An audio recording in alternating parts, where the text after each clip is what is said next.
The year is 1826. In the staggering expanse of the American Southwest, the concept of time is not measured by clocks, but by the evaporation of moisture from the human tongue. We are in the Gila River Valley, a place the Spanish explorers called Jornada del Muerto, the journey of the dead man, not for a lack of beauty, but for the absolute intolerance of the landscape toward human error. James Kip MacCallum stands at the mouth of a nameless canyon.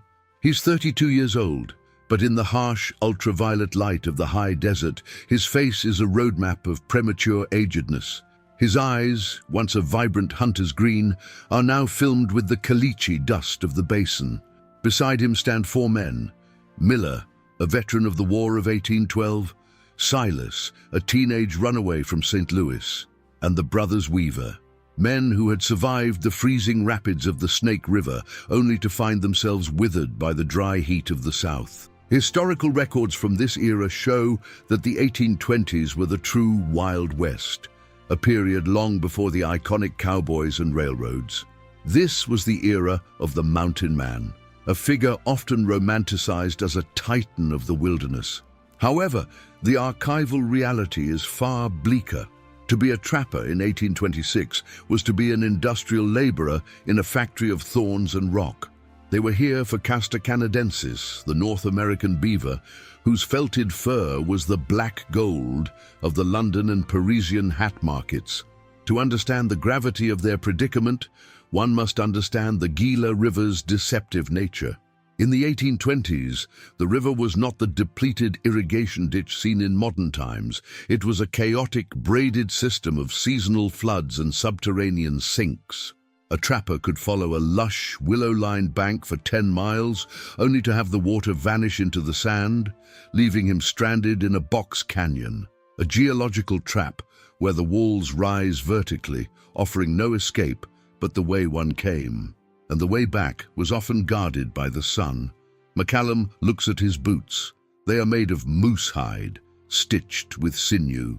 In the humidity of the Missouri breaks, they were supple. Here, in the 115-degree heat of the canyon floor, the leather has cooked. It has shrunk, curling the soles upward and pinching his toes until they bleed. This is the history of the everyday, the realization that your very clothing is turning against you. The harsh reality of the 1820s meant that there was no middle ground. You were either a master of your environment or its fertilizer. MacCallum's party had made a fatal navigational error. They had entered the Labyrinth of Basalt, a series of interlocking canyons near the confluence of the Gila and the San Francisco rivers. Geologically, these canyons are formed by volcanic activity and the relentless scouring of flash floods. When it rains 40 miles away in the mountains, a wall of water 30 feet high can roar through these narrows with the speed of a freight train. The walls are varnished, coated in a thin layer of manganese and iron oxides that make them as slick as glass. To a man without ropes or climbing gear, a 30-foot wall is as impassable as a 1,000-mile ocean. As the sun reaches its zenith, the killing hour, the men stop. The heat is no longer a sensation. It is a physical weight, a thermal blanket that prevents the body from shedding its internal fire. MacCallum notices that Silas, the youngest, has stopped sweating. In the medical terminology of the 1820s, this was known as the sun's grip. Today, we know it as the onset of fatal heat stroke. "Kip," Silas whispers. His voice sounds like two pieces of sandpaper rubbing together. The walls, they're moving. This is the psychological threshold, the moment when the brain, starved of electrolytes and scorched by the sun, begins to hallucinate. The red sandstone begins to pulse like a living heart. The silence of the desert begins to manifest as the hum, a low-frequency vibration caused by the wind moving over the canyon rims that sounds eerily like human voices whispering just out of reach. To understand this moment, we must look at the forgotten customs of the frontier. These men carried possibles bags. Inside MacCallum's bag was a flint and steel, a small tin of bear grease for his rifle, a lucifer, an early friction match, and a Bible with several pages missing, used as wadding for his gun. These meager possessions were the only things separating him from the prehistoric state of the world around him. He looks at his Hawken rifle. It weighs 12 pounds. In the mountains, it was his protector. Here, it is a lead weight. Every ounce of gear is a tax on his remaining life force. Why were they here? In 1826, the United States was experiencing the aftermath of the Panic of 1819, a brutal economic depression. These men were often debtors, outcasts, or younger sons with no inheritance. They weren't just searching for beaver. They were running from a society that had no place for them. The Gila River was their gambler's last hand. If they found the untouched beaver ponds of the lower Gila, they would return as kings. If they failed, they would be anonymous dust. MacCallum steps forward, his hand brushing the canyon wall. It is hot enough to blister. He realizes the labyrinth isn't just a physical place, it's a mental state.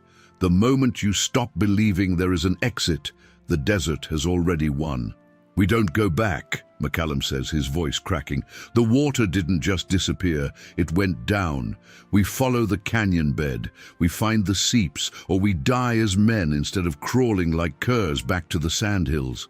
The men look at him. There is no heroic swell of music, there is only the sound of a fly buzzing around Miller's crusty, salt-stained hat. They are at the crucial threshold. Behind them is a week of thirst. Ahead of them is a labyrinth of stone that has stood for 6 million years. Indifferent to their names, their families, or their suffering, this is the beginning of the end. Not a sudden explosion, but a slow, rhythmic grinding of human will against the unyielding geological indifference of the American West. Before we dive deeper into the archives of the past, subscribe to Wildbound History and tell us in the comments, what country and city are you watching from? As the desert floor radiates its stored heat back into the vacuum of space, a phenomenon known as thermal inversion occurs. The temperature, which peaked at 114 degrees Fahrenheit, plummets toward the freezing mark within hours. This is the archive of life, the moment where the physical body stops fighting the environment and the mind begins to sift through the wreckage of the past. Historical records from this era show that the average life expectancy for a free trapper in the Southwest was less than 3 years after entering the trade. They were the disposable men of the Jacksonian Era. To understand why they endured this, we must look at the history of the everyday, the specific, tactile reality of their existence. James MacCallum reaches into his possibles bag. This small satchel, usually made of buckskin or heavy canvas, was a man's entire life support system. Inside, he finds a small circular mirror made of polished tin, a luxury from a life in St. Louis he barely remembers. In the flickering firelight, he doesn't recognize the specter staring back. The archive of his face has been rewritten by the Gila. The harsh reality of the 1820s meant that hygiene was a forgotten concept, but survival was a meticulous craft. To understand the tools of the trade, we must examine the Hawken rifle resting across MacCallum's knees. This wasn't just a weapon, it was a masterpiece of 19th century engineering, weighing nearly 12 pounds with a 54 caliber barrel forged of soft iron to prevent bursting in extreme temperatures.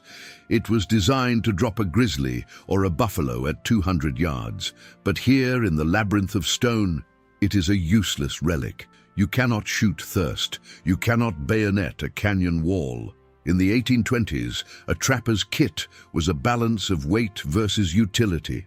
Every man carried a Green River knife, named after the factory in Massachusetts.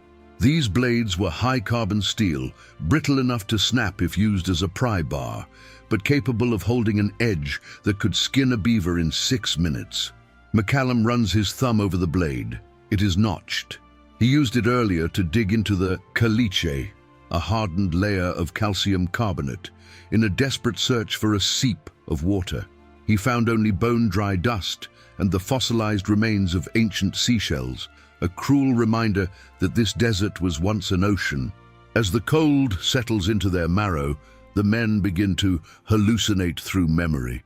This is a documented psychological defense mechanism in extreme isolation.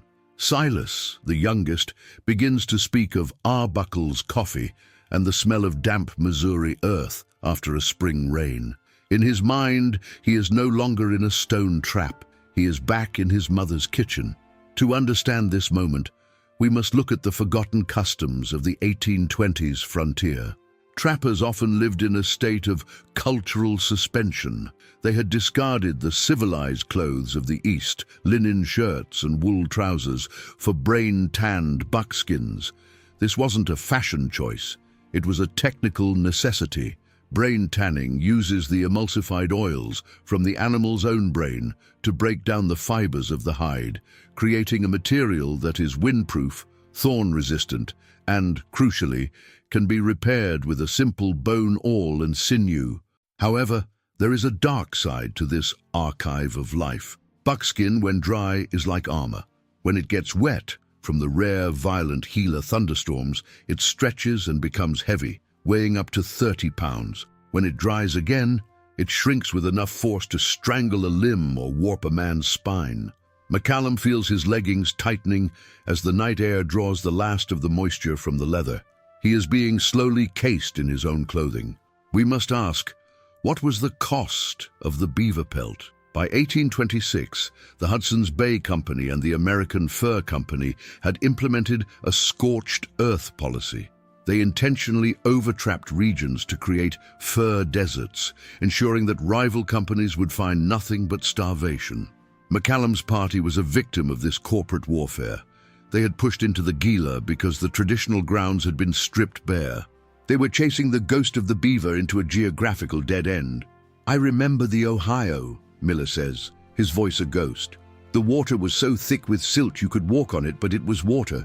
You could drown in it. What a grand way to go, Kip. To drown." MacCallum doesn't answer. He is looking at his caster trap. It is a heavy, rusted iron contraption with claws that could break a man's wrist.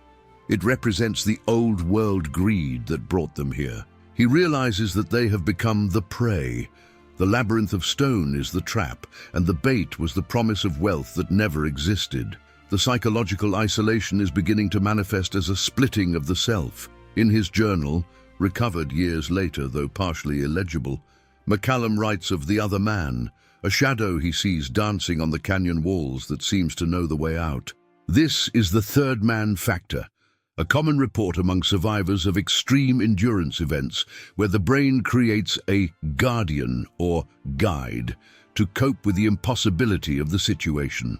As the fire dies down to a pale orange eye, the men fall into a trapper's sleep, a state of hypervigilance where every snap of a twig or groan of shifting rock is recorded. They are surrounded by the archive of a world that existed long before humans, the petroglyphs of the Hohokam people on the walls above them, depicting water, serpents, and the great sun. The Hohokam vanished from this valley centuries ago, likely victims of the same drought that was now claiming MacCallum. The harsh reality of the 1820s meant that your legacy was often nothing more than a name carved into a rock. MacCallum pulls a small chisel from his kit. He contemplates carving his name into the basalt, but stops. If he carves it, he's admitting he will stay here forever. Instead, he grips his rifle, the cold iron stinging his skin, and waits for the sun to return. The sun that is both their only hope for sight and their most certain executioner. They are no longer conquerors of the West. They are the unrecorded footnotes of an empire that hasn't arrived yet. They are the living archive of human resilience, being slowly erased by the architecture of silence. As the third day of entrapment begins in the Gila Labyrinth, a new and more insidious predator enters the canyon: psychological isolation. In the 1820s, the concept of loneliness was not a poetic abstraction, it was a clinical, physical degradation of the human spirit. To be lost in the 1820s was to be effectively erased from the book of the living. There were no satellites to find you, no missing persons reports that would reach across the 1,000-mile gap to Missouri, and no hope of a chance encounter in a land that even the indigenous Apache avoided during the Great Drying. Historical records from this era show that the mountain man persona was often a mask for profound psychological trauma. Many of these men were social ghosts, veterans of forgotten wars, or victims of the economic collapses of the East. When they were thrust into a geographical vacuum like the Gila, the social contract, the invisible agreement that keeps men from turning on one another, began to dissolve like salt in a flood. To understand this moment, we must look at the forgotten customs of the brigade. Usually trappers worked in large groups for protection, but this splinter party of 5 was an anomaly, a free trapping unit that lacked the rigid hierarchy of the Hudson's Bay Company. Without a captain's commission or a military rank, the only thing holding them together was MacCallum's crumbling authority. The harsh reality of the 1820s meant that leadership was not granted by a badge, but by the ability to find water, and MacCallum's dowsing of the landscape had failed. Modern wilderness psychology identifies a state known as woods shock, or the bends of the soul. When a human being is surrounded by repetitive geometric patterns, like the vertical basalt columns of the Gila, the brain's spatial processing center, the hippocampus, begins to misfire. The brain craves a horizon line to orient itself. In a canyon 400 feet deep and only 20 feet wide, there is no horizon. The sky is a narrow slit. This vertical entrapment triggers a primitive claustrophobia that manifests as extreme irritability, paranoia, and eventually catatonia. The Weaver brothers, usually silent and inseparable, begin to argue. The argument is over something trivial, a handful of parched corn. But in the 1820s, food was currency. To steal from a partner's rations was a capital offense in the unwritten law of the trail. "You took an extra grain, Elias," the younger Weaver whispers. His hand is resting on the capping of his rifle. "I took my share," Elias responds, his voice a dry rasp. MacCallum watches them. He realizes that the labyrinth isn't just the stone walls. It is the distance between these 5 men. They are only feet apart, yet they are increasingly geographically isolated in their own minds. The silence of the desert has entered their ears and begun to hollow out their empathy. We must look at the history of the everyday through the lens of sensory deprivation. These men have not heard the sound of a human woman's voice in 14 months. They have not heard the chime of a church bell or the clatter of a wagon on a paved street. The only sounds are the wind moan in the cracks and the click of their own joints. This lack of civilized noise causes the brain to invent its own. Silas begins to hum a Methodist hymn, but the melody is distorted, bending into a dissonant, haunting drone that makes the others shiver. In 1826, the American Southwest was a silent zone. To be here was to be on the moon. The isolation was not just physical, it was temporal. They were living in a pre-industrial vacuum while the rest of the world was beginning to embrace the steam engine. This temporal friction, being stuck in the Stone Age while knowing a modern world existed somewhere, added a layer of existential dread to their survival struggle. The men stop looking at each other's eyes. They look at the ground, or they look at the rims of the canyon, searching for a way out that they know doesn't exist. This is the 1,000-yard stare of the frontier. "We are ghosts, Kip," Miller says suddenly.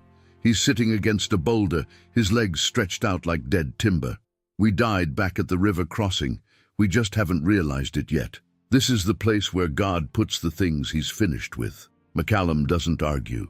He can feel the great silence pressing against his eardrums. He realizes that the group is reaching a breaking point of the spirit. The social contract is held together by a single thread, the belief that there is a purpose to their suffering. If they find the beaver, they have a purpose. If they find a way out, they have a purpose. But here, in the heart of the Gila Labyrinth, the only purpose is the next breath. And for some of them, even that is starting to feel like an unnecessary labor.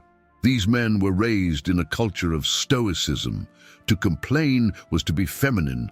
To show fear was to be a coward. They bottled their terror until it became a pressurized gas in their chests. MacCallum stands up, his knees pop with a sound like dry twigs. He looks at his men. They are no longer a brigade. They are 5 separate islands of suffering, drifting further apart in an ocean of stone. "Pick up your gear," MacCallum commands. It is the first time he has used a command voice in days. "We move. We don't stop for the shadows anymore. If the desert wants us, it'll have to take us while we're walking." But as they shoulder their heavy packs and their Hawken rifles, the silence follows them. It is a living silence, a predator that doesn't eat the flesh, but devours the identity of the man. They are entering the final stage of their journey, where the psychological will either forge a miracle or fracture into a permanent, silent madness. Day 5. The Gila Labyrinth has ceased to be a geographical location and has become a sentient antagonist. In the 1820s, this was known as the Reckoning. Every sinew, every ounce of psychological reserve, and every gear check of the last 4 days has led to this singular, localized point in time. The social contract hasn't just frayed, it has snapped. Historical records from this era show that the human body can survive 3 weeks without food, but in the low humidity, high alkaline environment of the Sonoran basins, the rule of 3 for water is a lie. Without shade, a man loses up to 2 liters of moisture per hour through insensible perspiration. By the time MacCallum's party reached the great bend of the inner canyon, they were moving through a state of metabolic fire. Their blood had thickened to the consistency of syrup, forcing their hearts to labor with the mechanical strain of an overtaxed steam engine. The first to break is Silas. The boy who dreamed of Missouri's damp earth has reached his physiological limit. He has collapsed in a patch of cholla cactus, the jumping spines embedding themselves into his forearms like tiny barbed harpoons. He doesn't pull them out. He no longer possesses the motor control to do so.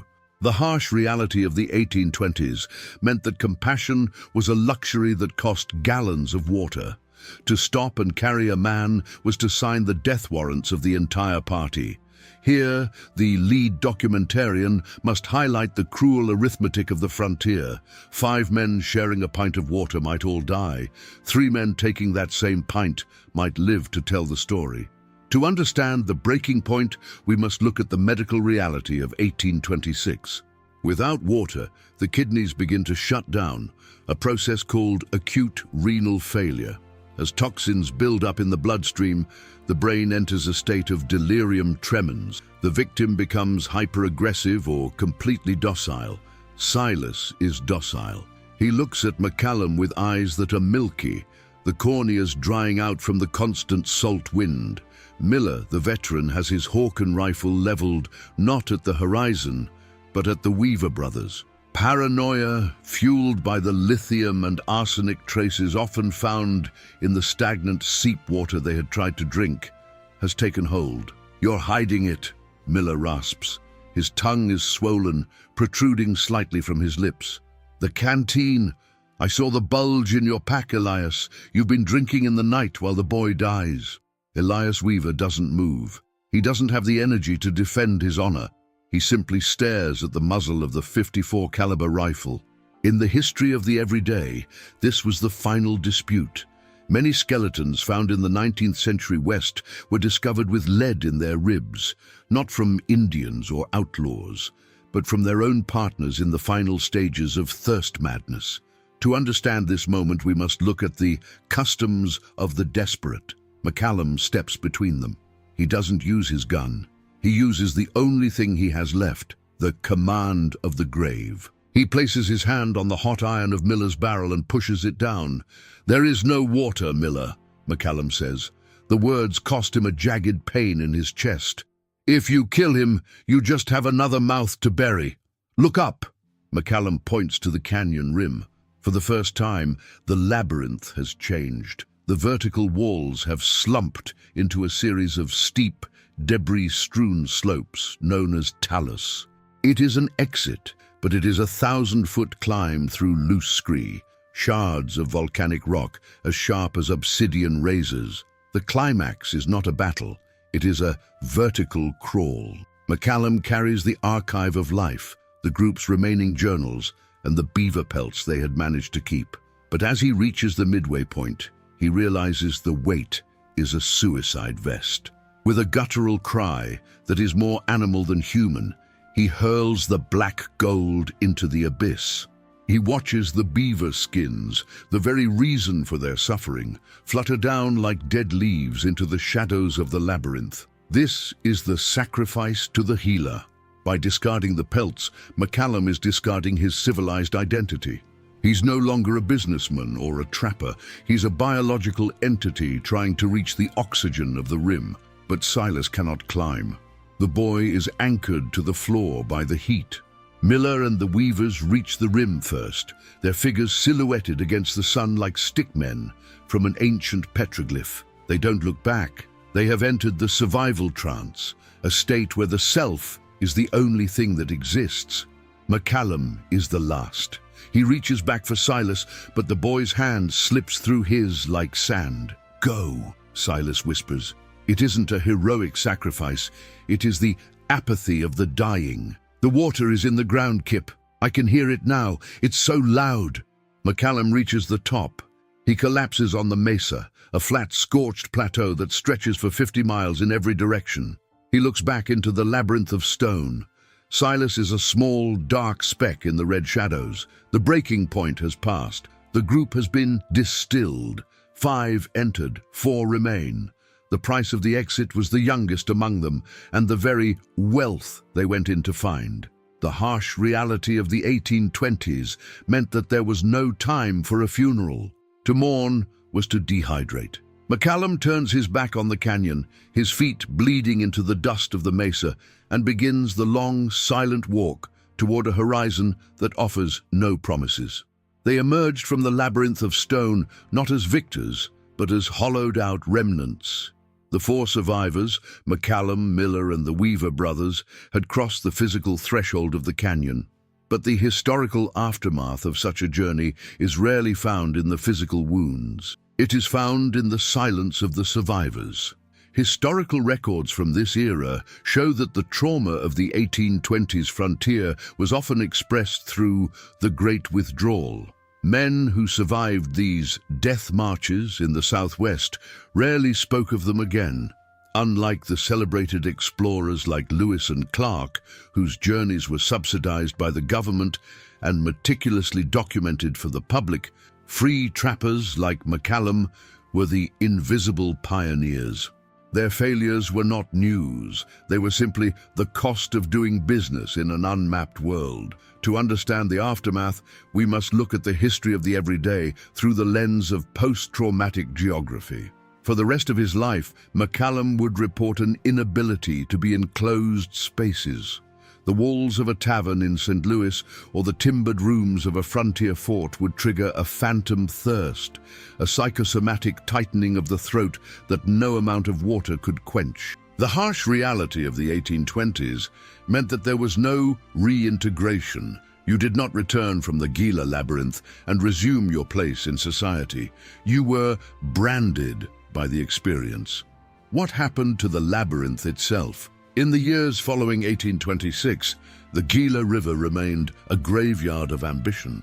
The Mexican-American War of 1846 would eventually bring the Army of the West through these same regions, but they traveled with scouts and supply lines that MacCallum could only have dreamed of. Yet even the seasoned soldiers of the 1840s found the Gila an impenetrable thicket of despair.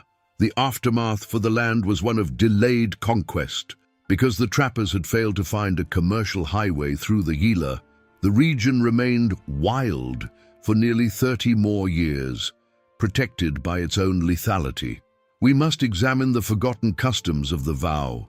In many accounts from the era, survivors of such ordeals made blood pacts never to return to the site of their suffering. The Weaver brothers, once they reached the safety of a small Pima Indian village 10 days later, walked in opposite directions. They never spoke to each other again. The shared memory of what they had done and what they had left behind in the dark was a poison that dissolved even the bonds of brotherhood. To understand this moment, we must look at the statistical ghost. Between 1820 and 1835, an estimated 15% of all trappers who entered the Gila, Colorado corridor simply vanished. They were not killed in action, they were digested by the terrain. In the aftermath of MacCallum's journey, his name appears only once more in the Benton's Gazette of 1831, listed as a laborer in a lead mine. The man who had faced the labyrinth of stone, who had sacrificed his fortune and his friends to the sun, ended his days digging in the dark, perhaps because the dark was the only place where the sun couldn't find him. The aftermath is not just about the men, it's about the tapestry of history. The Gila Labyrinth journey was a necessary failure. It taught the next generation of explorers, men like Kit Carson, exactly where not to go. The survivors were the human sonar of the westward expansion. They hit the walls so that those who followed wouldn't have to. The psychological aftermath is a landscape of ghosts. Silas, left behind in the red shadows, became a myth among the local Apache. Stories were told of a pale spirit that wandered the canyon floor, forever searching for a grain of corn or a drop of rain. In the documentarian's eye, this is the most cinematic tragedy, the transformation of a human being into a geological legend. When the dust finally settled on the 1820s, the labyrinth of stone remained unchanged. It did not care that MacCallum had survived. It did not care that Silas had died. It was, and remains, an architecture of absolute indifference. The aftermath is the realization that history is not written by the winners. It is written by those who are allowed to survive by a landscape that doesn't even know they are there. As we look back through the archives of the forgotten, we see that the Gila didn't just take their water, it took their relevance. They became shadow men, drifting through a world that was moving too fast to remember the price they paid for the map. The stories we tell about the American West often center on the triumph of the will, on the iron-railed progress that eventually tamed the wild. But in the quiet corners of the Gila Labyrinth, a different legacy remains. It is the legacy of the forgotten resilience. James MacCallum and his men did not build cities. They did not leave behind monuments of marble or steel. Their monument is the very silence they struggled to survive, a silence that still resonates for those who dare to step off the mapped path. Historical records from this era show that the 1820s were a shatter zone of human experience. For every success story that made its way into the history books of the East, there were 1,000 stories like the Gila Labyrinth, stories of men who were stripped to their absolute biological essence and found in that vacuum something both terrifying and profound. To understand the legacy of these men, we must look at the philosophy of the frontier. In the 1820s, honor wasn't about fame. It was about the silence of the self. It was the ability to face the architecture of indifference and continue to place one foot in front of the other. The resilience of the human spirit is not found in the victory, but in the crawl. The harsh reality of the 1820s meant that survival was a form of art. Today, we look at the Gila and see a wilderness area or a national forest. But through the lens of history, we see a testing ground. The archive of life tells us that the human animal is capable of enduring a level of psychological and physical erosion that the modern world has largely forgotten. Why does this story matter now? In an age of digital connectivity and satellite precision, we have lost the tactile truth of the world. We no longer know the texture of the labyrinth. The story of MacCallum and Silas serves as a documentary anchor, reminding us that civilization is a thin, fragile veil pulled over an ancient, unyielding earth. The legacy is the realization that we are all, in some way, navigating our own labyrinths, searching for a seep of meaning in a world that can often feel as indifferent as the basalt walls of the Gila. The final reflection is one of humility. The Gila Labyrinth did not change for MacCallum, and it will not change for us. It remains a sanctuary of the severe, As we look back at the 1826 expedition, we don't see a tragedy, we see a tribute. We see the sacrifice of the soul that was required to pave the way for the world we inhabit today. Before we conclude this journey into the archives, let us remember the Silases of history, the ones who stayed in the shadows so that the story could reach the light. The stone has no memory of the blood spilled upon it. The wind does not carry the names of the lost. But we, the keepers of the Wildbound history, do. We preserve these chronicles of resilience because they are the DNA of our courage. When we face our own breaking points, we can look back at the Gila and know that the human heart is stronger than the labyrinth that seeks to contain it. Thank you for exploring the untamed past with us at Wildbound History. If you believe these stories of resilience must never be forgotten, hit the like button and subscribe for our next historical journey. Until next time, stay wild.